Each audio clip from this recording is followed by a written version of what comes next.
Welcome to my next Lost Season 6 episode review video. Before I get into that, though, pretty important. If you aren't caught up to the point where I am, every watching or watching Lost, or you're just not entirely sure, then you definitely need to take the initiative and pay attention to the episode's title, which of course I'll mention, as well as put in the description. If that happens to be the case, if you're not caught up, it would be my recommendation that you don't watch this detailed review any further to avoid any potential spoilers. And full disclosure, I've already watched in full Lost 3 other times.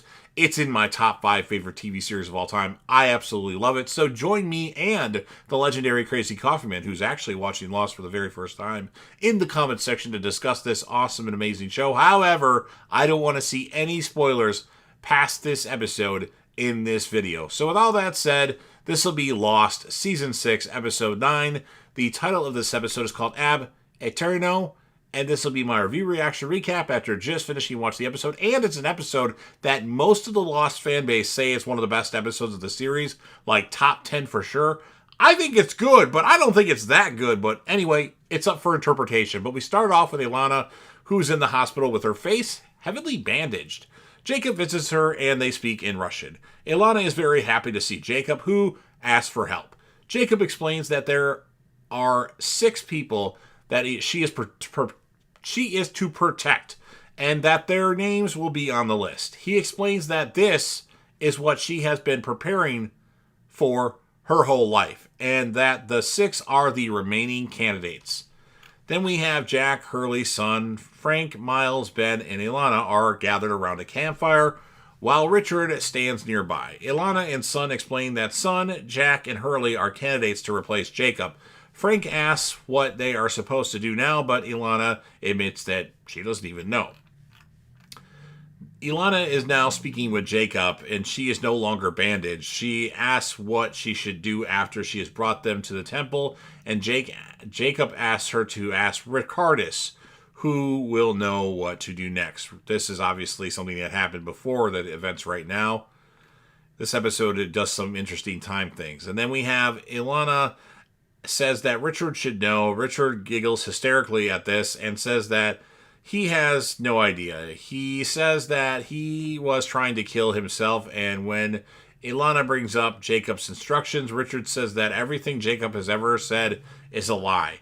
Jack asks for an explanation, and Richard says he will reveal a secret that he has known for a long time.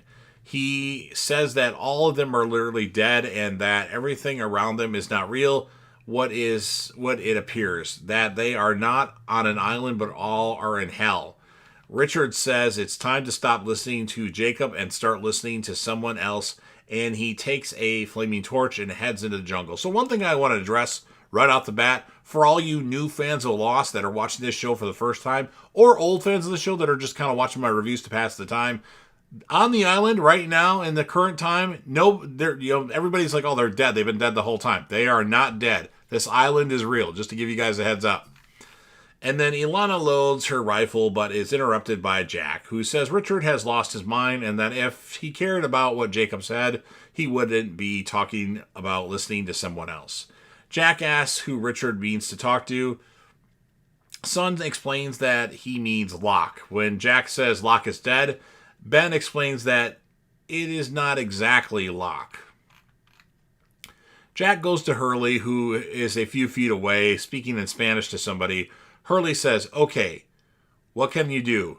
Yes, I can help you, but I don't know how to find him if I don't know where he went, in Spanish. Jack assumes that he is speaking to Jacob and asks what Jacob is saying. Hurley says that it is not Jacob and that has nothing to do with Jack. Hurley heads toward the jungle.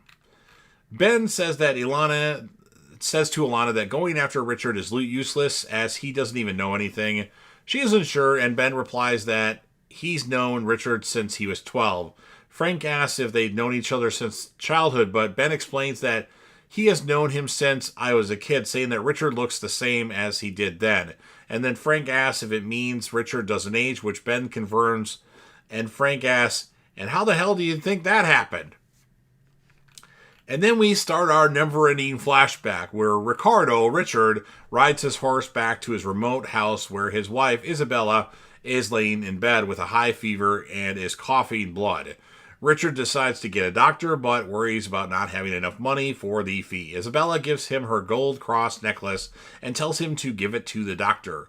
Richard is hesitant to take it, but she asks him to close his eyes, and he closes his hand around the necklace. She whispers that they will always be together and kisses him on the cheek. He promises he will save her and leaves. Richard rides at night through a storm to the doctor. The doctor lives in a large house. Upon seeing his name is actually Ricardo, but Richard, coming in soaked, he orders his servant to bring him some blankets. Richard tries to thank him, but the doctor replies that the towels are not for him, but to protect his floor from the water Richard is dripping. Richard tells him about his sick wife, and the doctor is dismissive, saying that he won't ride for half a day in the storm to Richard's house. When Richard begs, the doctor says that he has some medicine which can save the woman's life, revealed in an enhanced version of the episode to be fake medicine, actually, but remarks that it is very expensive. Richard gives him all of his money, and when the doctor asks if that's everything he has, Richard gives him Isabella's cross. The doctor examines it for a second and tosses it away, saying it's worthless. Richard picks it up and pleads with him as they grapple, and the doctor tries to push him away. He slips. As the doctor falls, his head strikes the table, killing him. Richard is stunned but grabs the bottle of medicine and runs out past the servant. Richard arrives home to find Isabella has already died. Men arrive to get who killed the doctor. Richard he's in jail now. He's visited by a Catholic priest, Father Suarez, and Suarez opens the Bible. Richard is reading and observes that it is in English. Richard tells him that he has taught himself English and dreamed of moving to the New World with his wife. The priest receives his confession, and Richard confesses killing the doctor. Father Suarez denies Richard's absolution, claiming that the murder is a sin that he cannot forgive, only made up for with a life of penance, which, as Richard will be executed. The next day won't be possible, so he will go to hell. The next morning, Richard is blindfolded and taken to a room where Jonas Whitfield, an officer of a ship, is waiting. The officer examines Richard's hands and teeth and then questions Richard about his English and his willingness to work. Satisfied, he pays the priest with a bag of coins and declares that Richard is now the property of Magnus Hanso. Richard and the other slaves are in chains below a deck while the ship is caught in a terrible storm. A fellow slave, Ignacio, looks out of the crack in the ship and tells Richard he sees land. Then he sees the statue of a devil and guesses out loud that the devil protects the island. The ship is carried to the crest of the gigantic wave and thrown against the head of the statue. Everything goes black. Richard and his fellow captives awaken to daylight. Pierce, a crewman, reports that Captain Hanso is dead and only 5 officers remain alive. Whitfield comes below deck and begins to kill the captives one by one with his sword. He tells Richard that they have no water and limited supplies, and it would be only a matter of time before he attempts to kill him if he lets him go. As he is about to kill Richard, something causes chaos above and on the deck. And they hear crashes and screams, and then silence. The black smoke issues through a deck grate above. Whitfield grabs him and pulls him through the grate. The smoke monster immediately returns below deck and draws up to Richard's face. It examines the fearful Richard, and then the smoke monster leaves. Richard begins to loosen a nail from the floor. Over time, he removes the nail and uses it to gouge around the chain fixture on the wall, but is unable to break it loose. He passes out from the effort, lacking water later waking to find a boar in the hull, scavenging on the remains of one of the dead captives. Richard disrupts the boar, which runs towards him. As he fends it off, the nail falls from his hands out of reach. He passes out again. To Richard's astonishment, he's kind of woken up by his dead wife, Isabella. She tells Richard that they are both dead and that they are in hell. She says that she looked the devil in the eye and saw only one evil, asking if Richard saw it too. Richard says that he thinks he did, and Isabella says that she will free him before the devil returns. As she unsuccessfully tries to free him, the sounds and shadows of the monster are heard and seen above deck. Richard pleads with Isabella to leave him and escape while she can. As soon as she has left, Richard hears the sounds of her screaming, accompanied by crashes and the monster's exiting call, and Richard, of course, is devastated. And then a man comes to Richard, gives him water, and says that he is a friend. It's the Man in Black, played by Titus, the guy that plays in Bosch, that we've already seen in an episode previously. He confirms Richard's confirms Richard's assertion that they are in hell, and that when Richard realizes that he was not on the ship, the Man in Black discloses that he has been on the island a long time. Richard asks about Isabella and explains that what happened, and the Man in Black says that he has her, implying that she was captured by the devil. Richard begs to be freed so he can save her, and the Man in Black says that he will help, as he also wants to be free. The Man in Black has keys he obtained from the dead officers, but makes Richard promise to do anything that he asks before he frees him. The man in Black unlocks the chains, and when Richard thanks him, the Man in Black says, "It's good to see you out of those chains." The Man in Black carries Richard out of the Black Rock as he explains that the only way to escape from hell is to kill the devil. Richard eats a boar roasted on a split by the Man in Black. The Man in Black directs him to the statue, now broken into pieces after the collision with the Black Rock, and tells him that is where to find the devil. He gives him a dagger, warning Richard that he has but only one chance to stab the devil, and he must not hesitate or let him speak because the devil is very persuasive. Richard wonders how he can kill the devil if he is black smoke, but the Man in Black admits that he himself is the black smoke. He claims that the devil betrayed him and stole his body and his humanity. He explains that Isabella was not running from the black smoke, but from the devil. He adds that he saw the devil take Isabella, but couldn't stop him. He deflects questions about murdering the ship's officers and requesting Richard commit murder, saying that if Richard wants to see his wife again, he must hurry up. Richard walks towards the base of the statue. Only the left foot is left standing. The rest slides in pieces in the water and on the beach. He approaches it with a knife drawn. Jacob attacks Richard and after a fight, disarms him. Richard asks where his wife is, and Jacob asks whether Richard met the Man in Black. Richard explains that the Man in Black said the only way he could see his wife again was if he killed Jacob. Jacob says that the person he saw was not his wife, that he is not dead, and that he is not in hell. Richard remains convinced that he is dead, so Jacob drags him into the sea and submerges him 4 times, asking, "Still think you're dead? Why should I stop?" Until Richard says, "Because I want to live." Jacob says that he is not the devil. He also explains that he brought the Black Rock to the island. Richard asks why. Jacob uses a bottle of wine as a metaphor for the island. The wine is evil, malevolence. The bottle is containing it because otherwise it would spread. He explains that the corpse represents the island, holding the darkness where it belongs. Jacob says that the Man in Black believes everyone to be corrupted because it is either in their nature to be bad, and that Jacob, brings people here to prove the Man in Black wrong. When questioned on whether or not Jacob has brought people to the island in the past and what happened to them, Jacob replies that he has, but they are all now dead. Jacob says that he wants people to know the difference between right and wrong without being told. Richard says that if Jacob won't help these people, then the Man in Black will step in.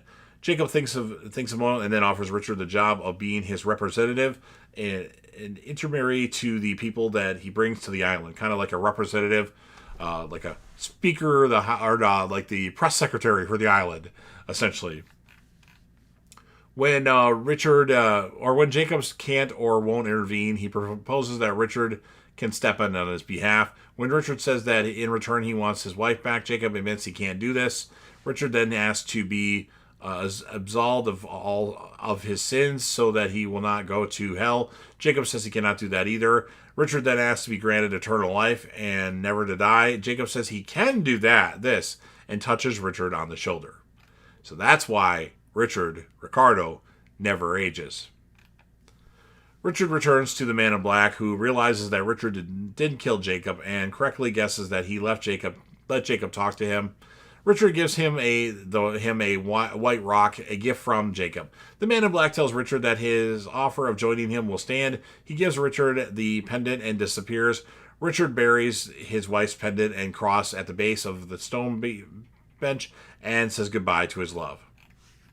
Finally, back to present time. Richard has been trekking all night, and it is now the next day. Richard returns to the spot in a grassy clearing where he buried Isabella's cross at the base of a stone seat. He digs it up. Distraught, he asks whether the Man in Black is listening to him and that he has changed his mind, that he was wrong. He calls out asking whether the offer still stands. Hurley walks out of the jungle and asks Richard what offer he is speaking of. Richard is amazed that Hurley is there and angrily pushes him away, reminding Hurley that he doesn't know anything. Hurley asks him to calm down as Richard starts to yell. Hurley snaps that it is Richard's wife, Isabella, who sent him. Richard reacts in disbelief. So Isabella was actually on the island? I don't get it. She was dead? I don't know. Why would she? I don't know. I don't know. I thought Hurley could only see dead people that were on the island, but maybe she just followed him as her spirit. I don't know. Hurley says that she wants to know why Richard buried the cross. He tells Richard that she is standing right next to him. Isabella says to Hurley that Richard doesn't believe him, and that Hurley explains that it sometimes takes a while. Richard slowly turns toward where Hurley is speaking. Although Richard can't see Isabella, he now addresses her. Hurley suggests he close his eyes and he will tell Richard what she says. She tells him it wasn't his fault or for her death, but that it was her time and that she has suffered enough. He tells her that he misses her and would do anything to be with her again. Isabella says that they are already together. She kisses him and then is gone. Richard puts the cross around his neck and thanks Hurley, who says, "Yeah, you got it." No, dude. I'm surprised he didn't say dude. Hurley reveals that Isabella also said that there is something else that Richard must do. Stop the Man in Black from leaving the island. If Richard doesn't do that, we all go to hell. And then some distance away, the Man in Black, in the of course, disguise of Locke, watches and then turns away. And then back to our flashback. After his meeting with Richard, the Man in Black is seated on a log overlooking the valley of the trees while tossing the white stone. Jacob joins him. When Jacob asks about the gift of the stone, the Man in Black tells Jacob not to gloat. Jacob asks whether the Man in Black sent Richard to kill him. The Man in Black says he did it because he wants to leave the island, and asks Jacob to let him go. Jacob tells the Man in Black that as long as he is alive, that won't happen. The Man in Black says that it is why he will kill Jacob too, which Jacob replies that someone will replace him. The Man in Black then says that he'll just kill them too. Jacob does not argue this, but gives him the wine bottle that he used to describe the island to Richard as a gift to pass the time.